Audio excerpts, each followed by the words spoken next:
Hello everybody, welcome back to my channel. So this is a new way of me doing some videos to connect with you, also let you know what I've been up to and understand the new series that is going to be on my channel, entitled 33 Years of Trapped Trauma. It is about me healing and uncovering the trapped 33 years of trauma that has been in my life and I've been living with in my life every day for the last 41 years of my life. How I did that, I have step-by-step videos on my TikTok and on my YouTube about finding out your emotional age, what we can do to tackle them, and I'm doing that by taking you on my own journey. And I'm going to be fidgeting a lot because this is really uncomfortable to talk about. It's raw and emotional, and it's making, the universe is making me do it because it's going to help so many more people and myself by me unpacking my raw, true, emotional story. To let you know that everyone goes through shit. It's horrible, horrible world we're living in, but it doesn't need to be horrible. We can learn to adapt and find ways to live in this horrible world and make it a beautiful world once again. If we stop living in fear-based projection reality, or fear-based projected reality, and just learn to live from a place of love, then the world would be so much better. But it takes a lot to get to that stage. And this is the journey I'm taking you on, my healing journey of my 33 years of unhealed trauma. My bed is my comfort spot. I love being in my bed. It's so comfortable. I have my dressing gown on, which is, I describe as a fluffy dressing gown, or sorry, like it's sleeping in a fluffy cloud. So it is my comfort piece. I have my comfort animals, which are my dogs, with me. Some water, some nice sage burning, and some comfort noises. So we'll get interrupted. I apologise. This is my life. If you've been with me for a long time, thank you for sticking with me. You'll know that I have dogs, animals, children's partners, and I have a partner home doing mechanics on his car, but I keep avoiding and not starting this journey. And I was like, you know what? Today I've got to start it. Got to start it. It's got to start. That's it. Just start. I recently went through an episode which I named, or was revealed to me yesterday, The Dark Night of the Soul. I had a total breakdown the last few weeks because I wasn't handling what was going on in my life very productively. And ultimately it was a lot of personal things that led up to a whole lot of big things and made me have a mental breakdown. Like, I couldn't cope. I was depressed. I had violent diarrhea. I had violent stomach aches. The suppressed trauma from the last 33 years of my life was still stuck in my body and is still stuck in my body.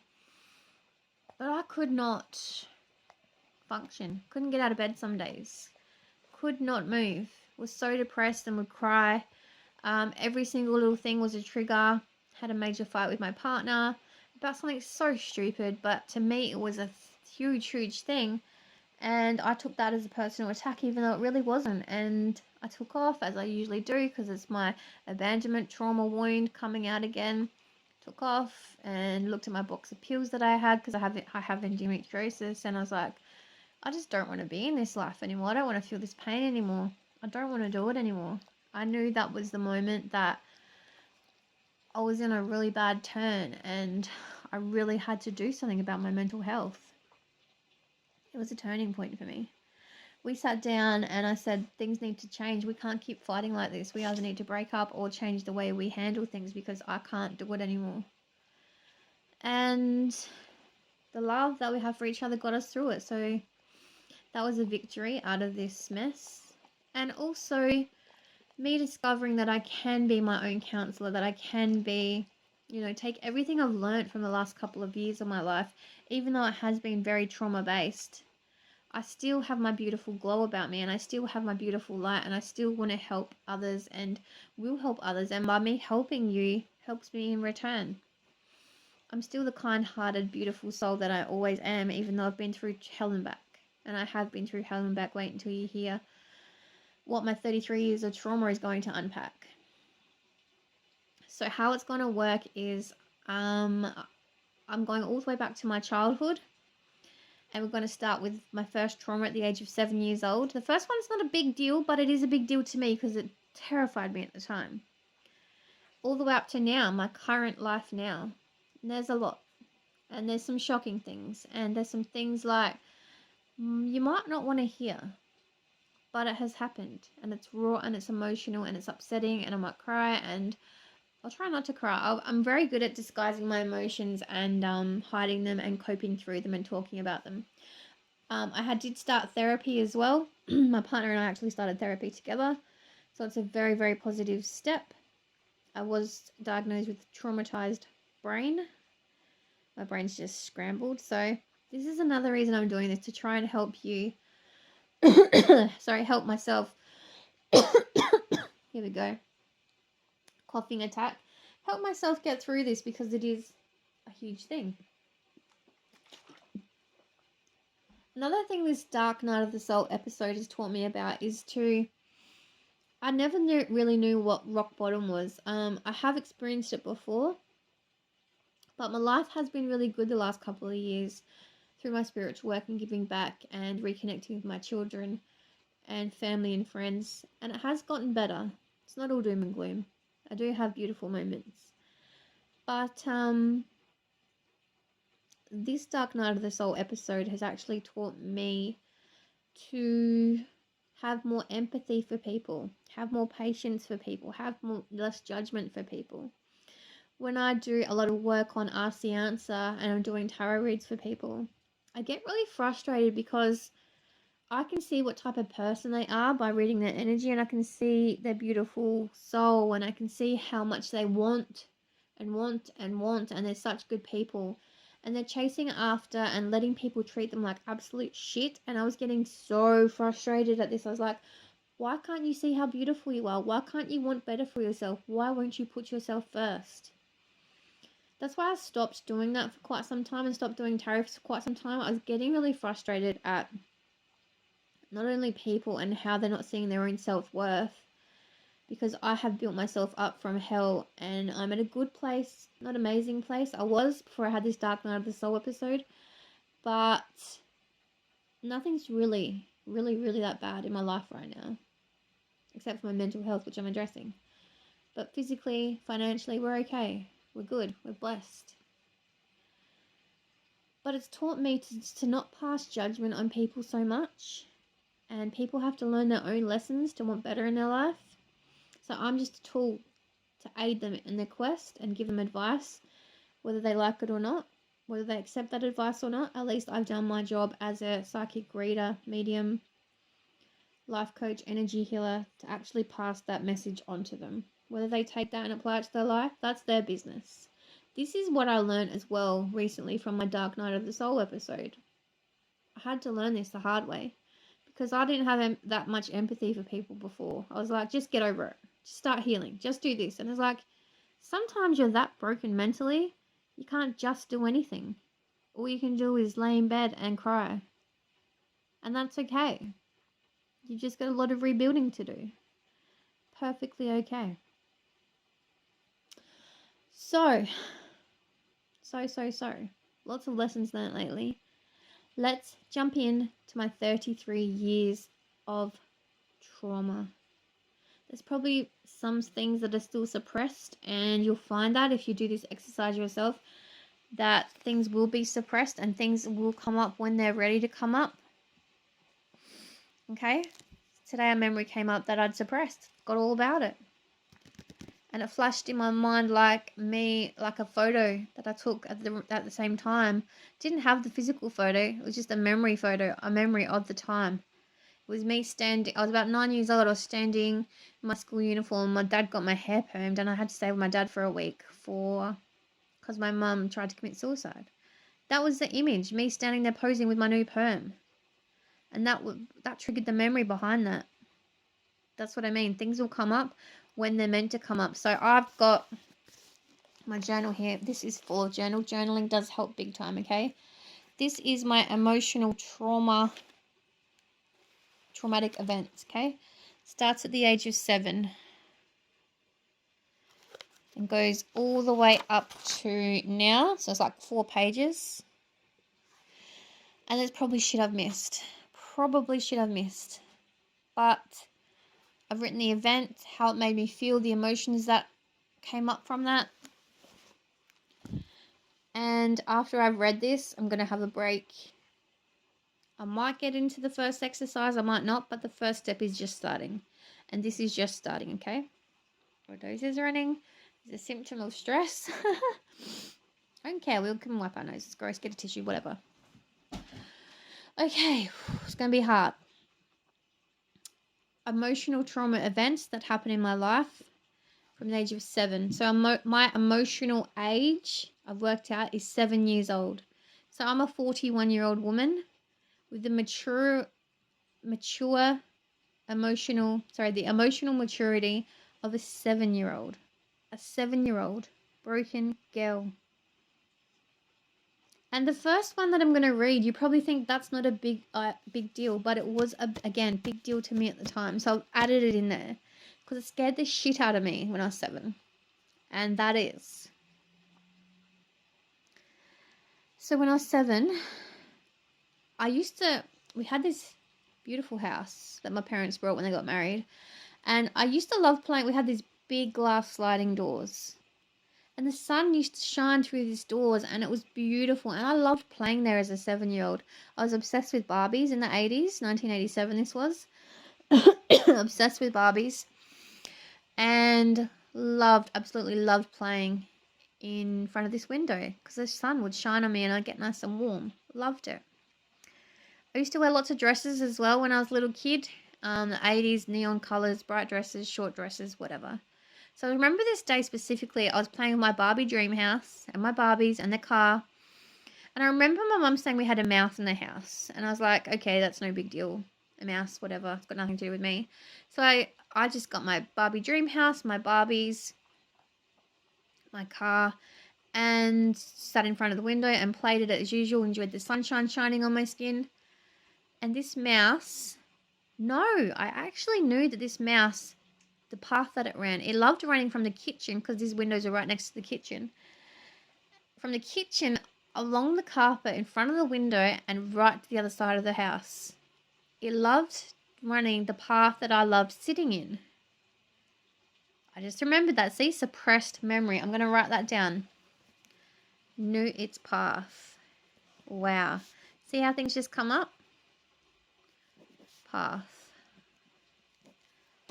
Okay, I'm probably speaking about this too much because I don't want to get too in-depth into every memory just yet. I'm just giving you an overview about what you need to do as well in order to start healing these, okay? But I'm just explaining it because you probably think it's not a big deal. But anyway, back to the story. I knew this mouse path. And I loved playing where the path was, where I used to like to run. And remember, I'm a 7-year-old girl wearing a short dress, enjoying the sunshine, playing with my Barbie dolls, blasé to this mouse. Forgot about this mouse. It literally ran on its path and I saw it's coming and I just froze. So you get fight or flight. My fear response is freeze, and it's always been freeze. Categorized freezer. I don't fight back. I just freeze. Sorry if I'll be stuffed out in the outback. If a tiger was coming after me, I'd just freeze in fear. Yeah. This mouse, anyway, ran. And I saw it coming, and it just slowly ran towards me. And it literally ran between my legs. And I was still frozen. I was like, oh my God, there's a mouse running between my legs. And I'm wearing a dress. And I'm 7. And it just kept going. And I just ran straight through. I lifted my leg, I must have or something. Ran straight through my leg. The other side and kept going. Blasé till I was even there. Brave little mouse. Scared the F-U-C-K out of me. And I'm traumatized. That traumatized me. That was my first trauma. And again, you probably think that's no big deal, but it was to me at the time. That's why I've written it down. It's my earliest traumatic memory I can remember. Whew. So I'm going to look, that's the first session we're going to have beyond this, and I'm going to find ways I can cope with that. I might even go and try. Oh, this is giving me so much anxiety. Go to a mouse shop, like a pet shop, and try and touch a mouse. Maybe that's how you cure it. I don't know. I don't know. Anyway, the second most traumatic thing that happened to me was again at 7. My parents divorced, and my dad actually left my mother for his girlfriend, who was a receptionist at the time. I don't think it affected me that much at the time, but looking back it did, obviously, because that's when the abandonment wound started. That's when life changed. Get more into detail about that one when I do the therapy sessions. Age 7 to 16, taunts from my dad and his girlfriend about the way I looked. Especially, I wasn't a skinny child, I still aren't now. Always big boned. My dad's girlfriend was amazing, supermodel, beautiful. My dad was a successful businessman, so of course he attracted, and he was new money, so of course he attracted a good-looking receptionist, and left my mum for them. I'm getting angry. I'm stabbing my pen. Yeah, so they taunted me a lot about the way I looked because I wasn't skinny and I wasn't gorgeous and I wasn't this supermodel. I was short and, 7 years old, you haven't even developed yet. But especially into my teens, I wasn't the skinniest person. I was a tomboy, didn't like dresses. I was fat. Let's just say fat, because I was fat. Didn't take care of myself very much. And they taunted me about it. They called me lazy and fat. And of course what is that gonna do to a little kid and a teenager's self-esteem? I got that constantly from them. From the first moment I met her. And my dad changed his attitude towards me as well. And taunted me with, you're fat, you're lazy, you don't want to do anything, blah, blah, blah. It went on. Okay. That was some more memories. And obviously when my dad left from the age of 9 onwards, my mum had to go and get a job. So she got her aged care certificate. And she started working when I was at school. But then those working hours, school hours, turned into overnight because the pay was better. And that left me being a 9, 10, 11, 12-year-old child at home all alone. Even overnight. I was traumatized.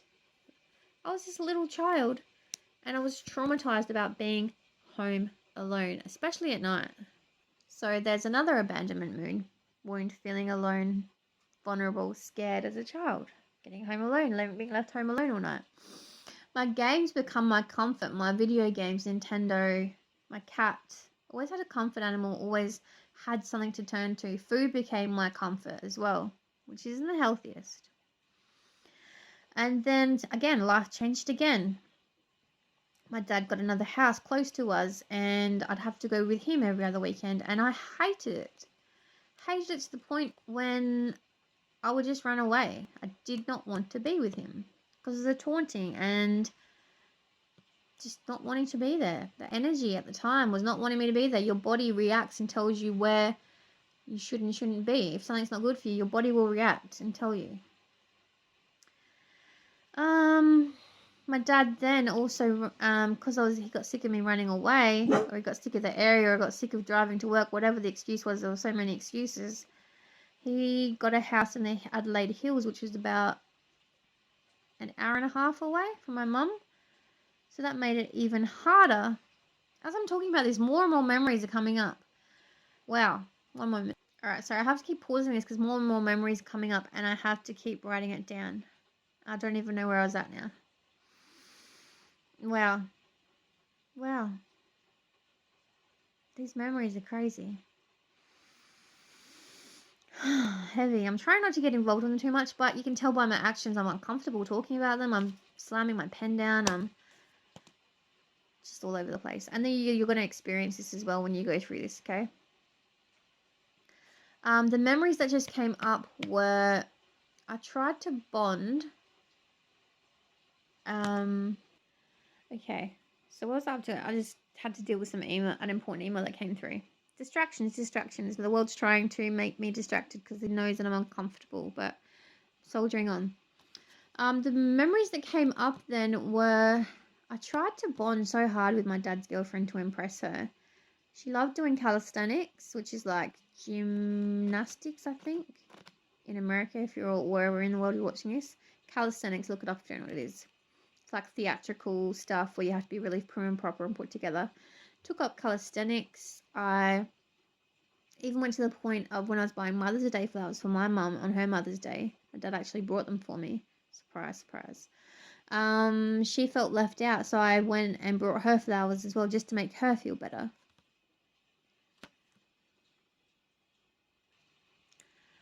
So yeah, I was putting her emotions above my own, and I was only about 10, 11, 12 maybe. Wow. Things you do to make other people feel better. That's crazy to me. She should have been looking after me. She was the adult. I was the child. That's making me quite angry. I never felt good enough for her. Never felt accepted. Never felt good enough. Because I wasn't this skinny, prim and proper, or I didn't come from this skinny, prim and proper world that she did. Another one which makes me laugh actually, but it was traumatic at the time. My mum turned up to pick me up from a calisthenics concert and her shirt was all ripped, and seeing my mum standing there all huffing and puffing and with her shirt ripped, I was like, what the hell has happened to my mother? She was actually doing a drop off. She was dropping my brother in town to my dad. And she actually beat my dad up. Because he wouldn't, she was a single mother. She had no transport at the time. He had probably 2 cars. And he wouldn't come and pick my brother up from his access weekend.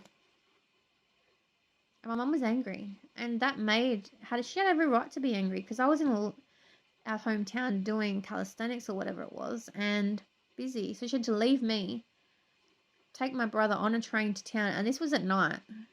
My dad could have just easily come and picked him up when he had 2 cars. That's another memory that came up. That really pissed me off, actually. Selfish.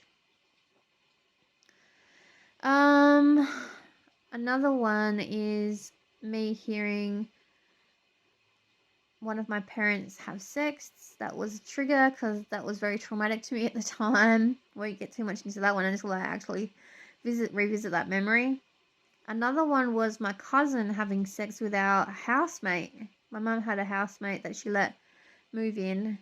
And when I caught my teenage cousin having sex with him, then she got drunk and ran away. That was very traumatic as well. So not very healthy introductions to the world of sex, obviously. No, not at all. Because the people having sex weren't in love, they weren't married, they weren't in a loving connection, which is the way you want sex to be perceived and portrayed, but it's just not the day and age we live in. And I was still a child then. That's funny. I can laugh at that though, because that's funny. And we're still in my childhood and teenage years here. Wow. Mum tried to commit suicide at 9. I don't want to get into that because that'll just be too much right now. I think that's what I've got written for child and teen. That's a lot within itself. That is a lot. And then I wrote down the way it made me feel. Feeling ugly, fat as a teen, emotionally. My needs weren't met. And it made me feel emotionally not okay. My mother did overcompensate by spoiling me rotten. She did all the housework. She cooked for me. She just spent lots of money on me and my friends. And yeah, it was great at the time because I thought I was getting everything I wanted, but I wasn't getting everything I wanted met emotionally. I'd rather have her home and her company and be poor. At least she would have been there. But a way of parenting and making me try and feel okay was by buying me things.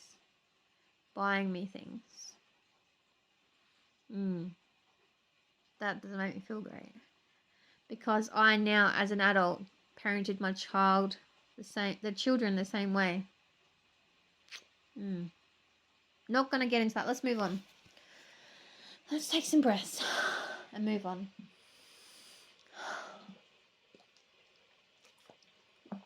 Okay. Now we are in my 20s. 23. My oldest son now is 19. his son's father cheated on me. My son's father cheated on me with the woman who had, so it was just me, my newborn, my son was about 3 or 5, I can't remember.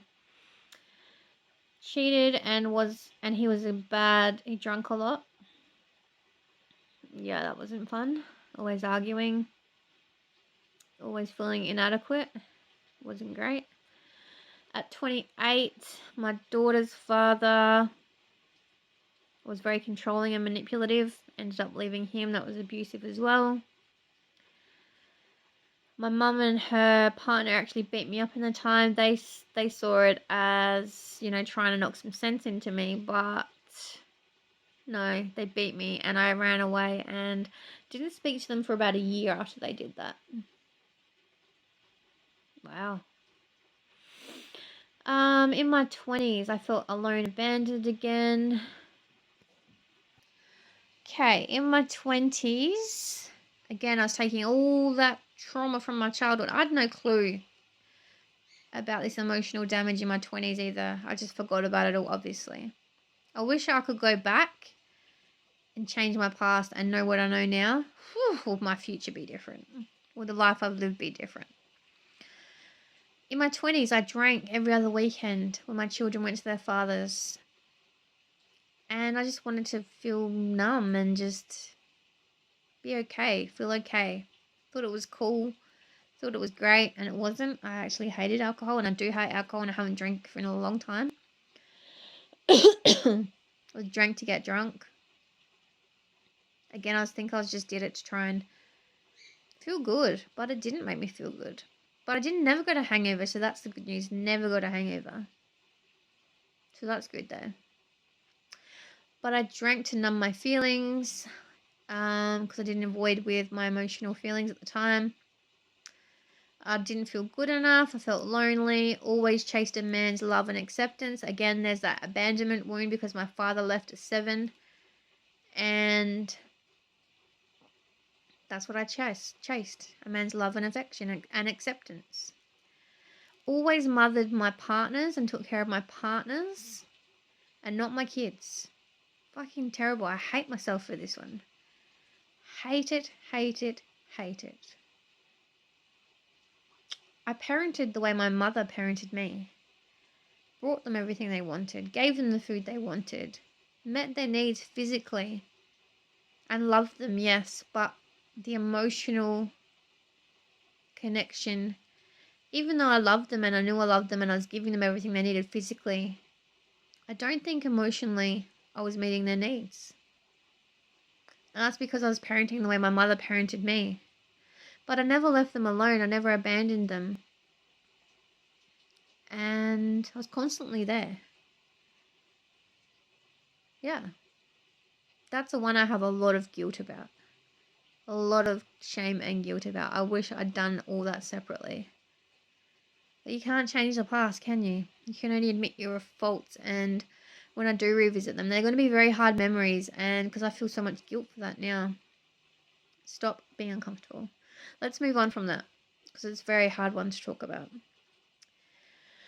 At 30, I conceived my youngest daughter. That was a very, very violent relationship, and he actually kidnapped my oldest 2 children because I ended the relationship. It wasn't even a relationship. I would not call that a relationship. That was a drunken couple of one-night stands. That was terrible. This is where it gets bad. In my early 30s, I met my youngest son's dad. He had severe mental health problems, concealed it very well from me. He was abusive to his kids, and his kids were removed. Then my youngest daughter, who was a baby at the time, got injured. She was removed.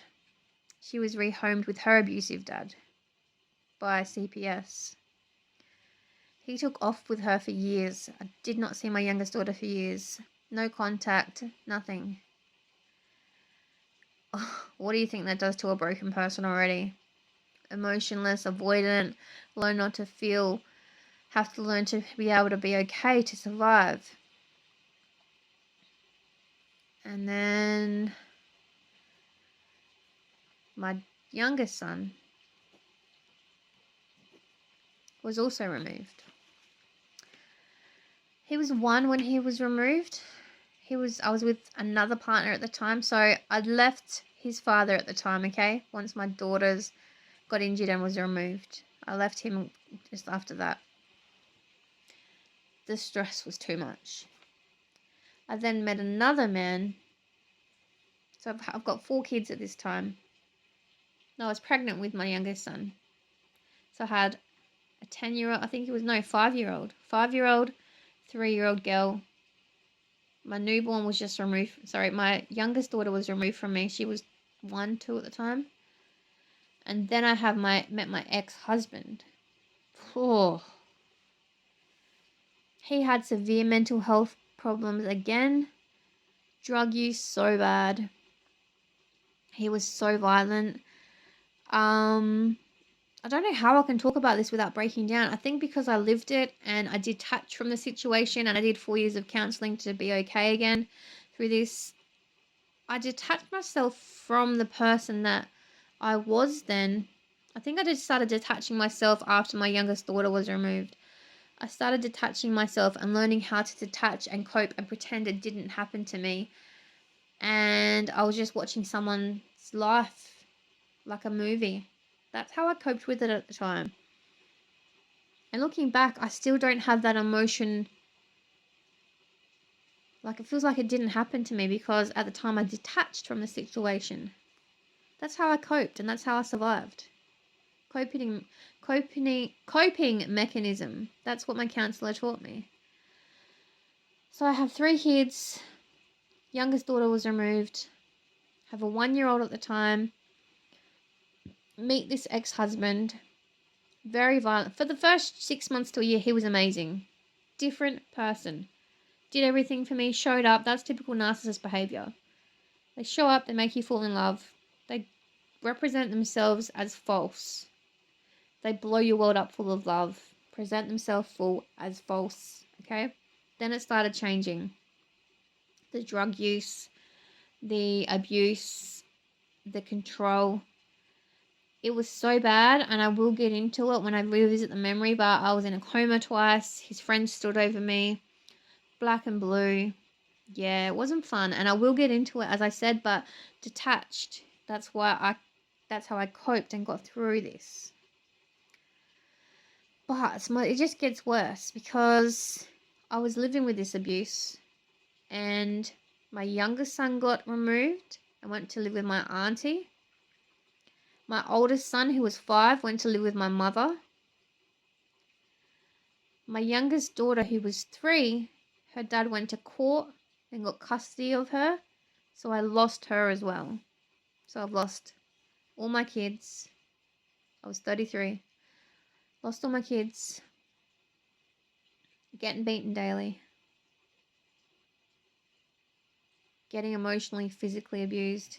Trying to survive. Trying to live. How does anyone get through that? My mum actually says to me, she doesn't know how I survived this. If that was her, she would be in a mental institution. Again, I've detached from this, so I haven't experienced these feelings fully. So when I revisit them, it's going to be very, very hard. I felt nothing left, worthless, alone, and giving up. And another feeling that just came up is because my children were removed, siblings not having a bond. And CPS, they did not help through this at all. They just made things worse and worse and worse. They didn't offer any comfort for myself, any help for myself. They tried, but they didn't. They just made things worse. And I will not stand by them at all. I was seeing children get abused and really abused. And I was getting abused myself, and they'd removed them. Yes, for their safety. I 100% understand that. But even when I left this man, because I left and came back and left and came back, and he always found me and always lured me back in. Or I wasn't emotionally ready to detach from him because of the control, especially when you're in such a fragile state of mind because your children have gone, you're getting beaten, drug use, the emotional, physical abuse, you feel worthless. You feel like he's the only thing you have left, so why would you want to lose that as well? Self-worth is 0. Okay, moving on. So after I left him, I was with him for 3 years.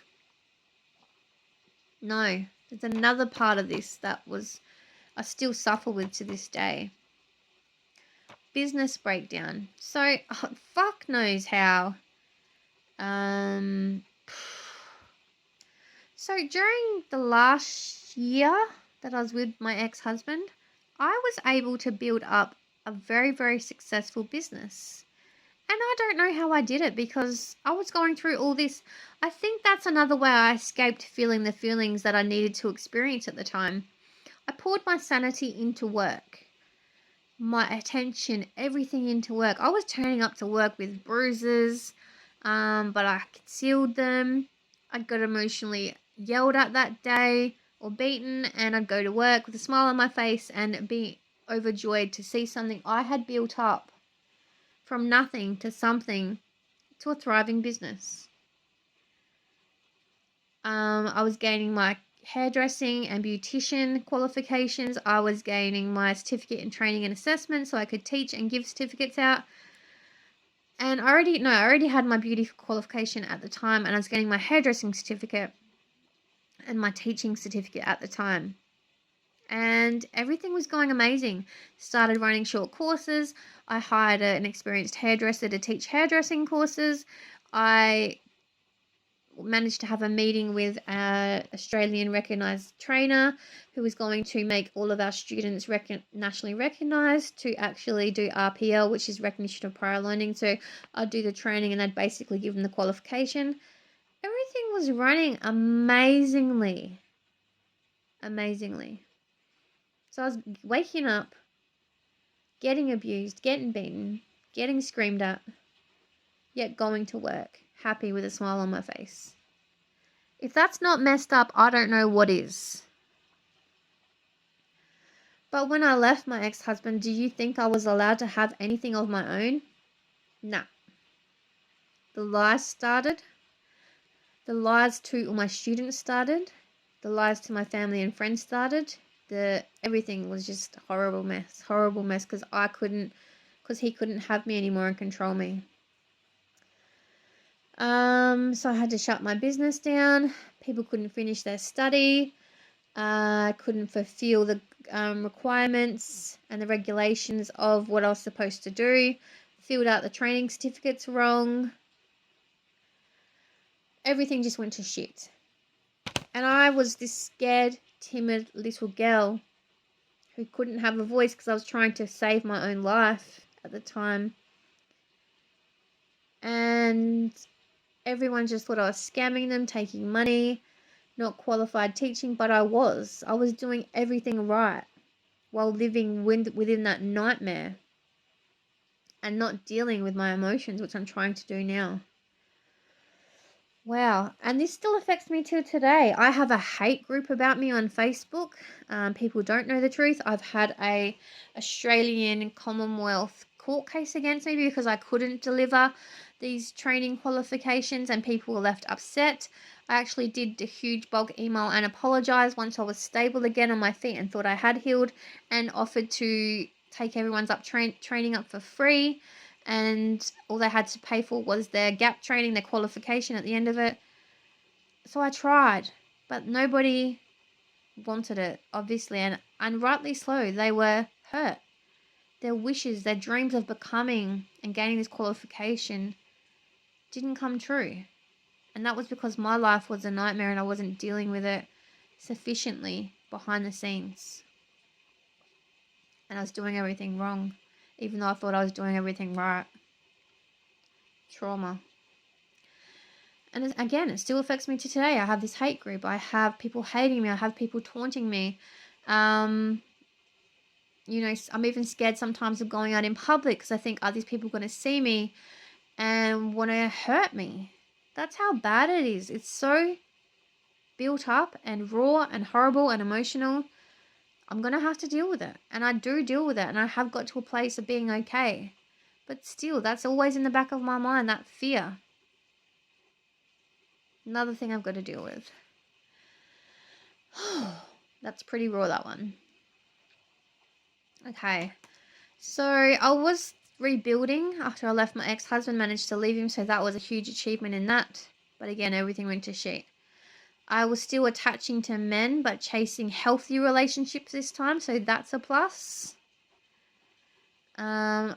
I had 2 relationships since him. One was a very long-term one. It was very healthy.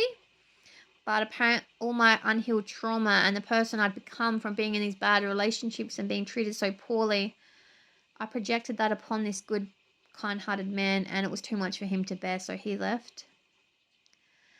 During this time, my youngest daughter, remember she was removed from me and given to her abusive father, he took off with her to Queensland. She was found in Queensland. I reconnected her from the age of 2 and 5. I didn't see her. Docs in Queensland, in Townsville, actually contacted me and said, we've got your daughter. She's in Docs foster care. Her father was abusive. So I started flying up there to reconnect with her, thinking I'm going to get my daughter back because I was in a good, healthy place now. But they still gave her back to her abusive father. I warned them that he's abusive. He's like this. He has this. I know I wrote out a whole paragraph. I presented in court about his behavioural traits and what's happened, his repetition of behaviour, everything. I fought hard for my daughter. They still gave her back to him. And the reason was that she couldn't leave the state. And he was established in that town. And I couldn't uproot myself from South Australia to Queensland and move there at the time to be her full-time mother. Because I had 2 other children I was caring for in Adelaide. Blows my mind. Blows my mind. So again, I had that trauma of rebuilding a relationship and spending so much time and rebuilding a bond, but it was already broken because she didn't know me as her mum. She had no clue who I was when I first met her. There's a lot of trauma there. I've skipped right over another one, see? During my time with my ex-husband, my 1-year-old son was removed, who's now 9. He was given to my aunt to live with. And things were going good for a while. Things were okay. I was seeing him regularly, but the communication broke down. More memories are popping up. The communication broke down with my aunt because she was trying to control the situation, and it got to a really good place where I was seeing him every fortnight, and I was working towards him coming to my home every fortnight.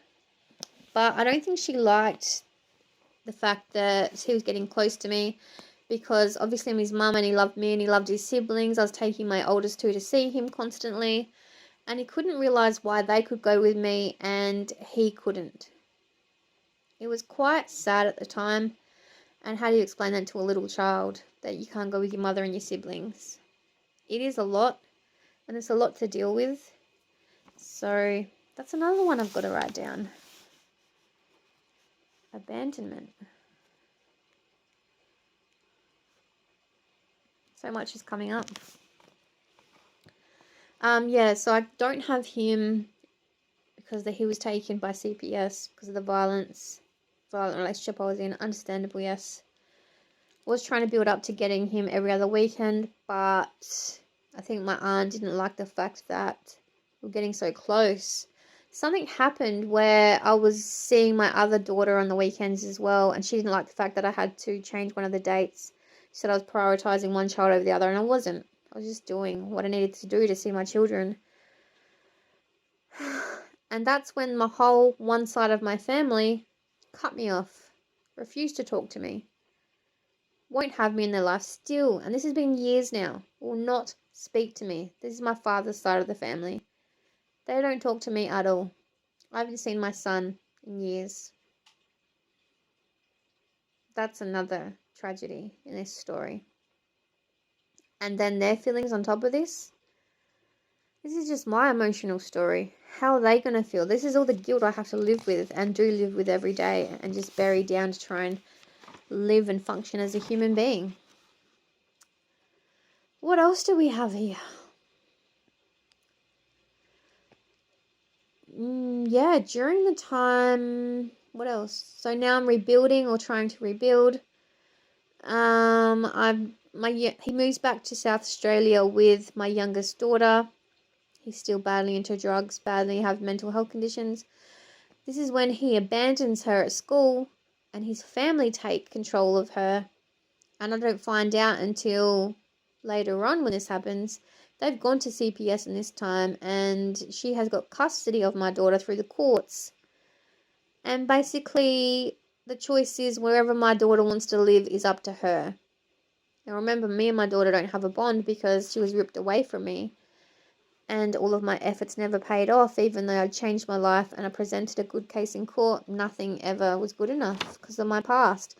My past was always up against me, even though I'd proven that I'd changed. And I've done so many courses, and I did parenting courses and, broke away from toxic men and toxic cycles, but nothing was ever good enough. How much does that break a person's soul? Not good enough. Past always brought up against you. That was another thing that I've suppressed. See? So much is being suppressed. So yeah, now my youngest daughter is living with her grandmother, and it's up to my youngest daughter whether she wants to, or where she wants to live. Basically, that's it. And they live 2.5 hours away from where I live, and I'm only on a small government wage. It is very, very hard to see my daughter because she only lets me have her one day in a fortnight. She says it's up to my daughter, not up to her, but no. She will not meet me halfway. She will not make it easy. She will not do anything. It's another argument within an argument, and it's just more manipulation and control. And when she's old enough, I will tell her the story and she can see this and the efforts that I make, because I will talk about them in depth when I revisit these memories. But it's just another heartbreak on top of heartbreak. Another emotional story chapter. But there are some positives. I have chosen healthier relationships. If men present now with even one red flag, I leave. I'm choosing myself a lot more. I'm choosing to heal. I'm slowly rebuilding the relationship with my two oldest children, who are now 19 and 13.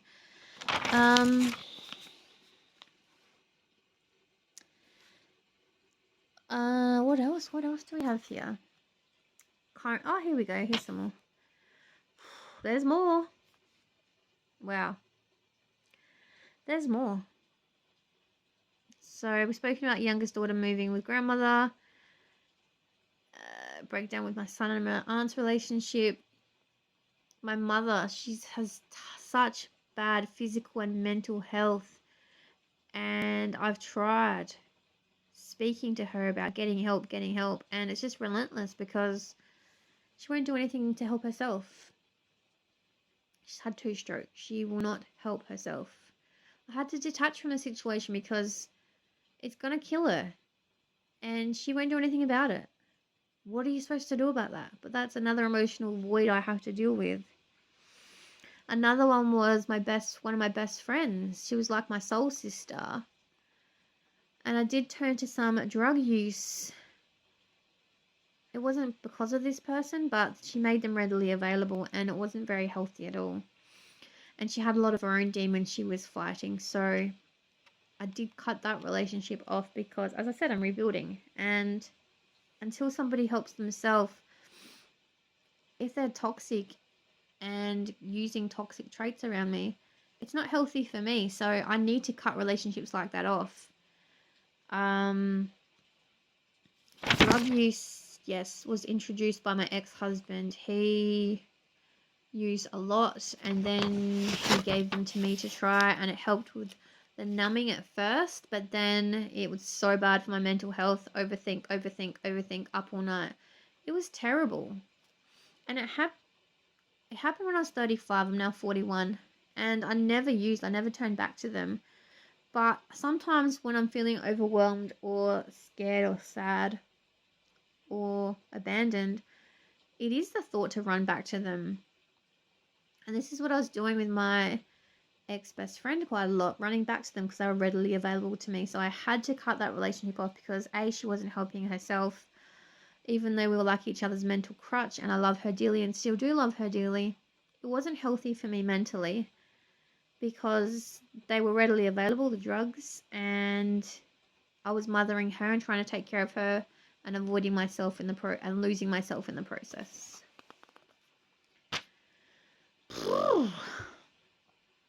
But there are some positives.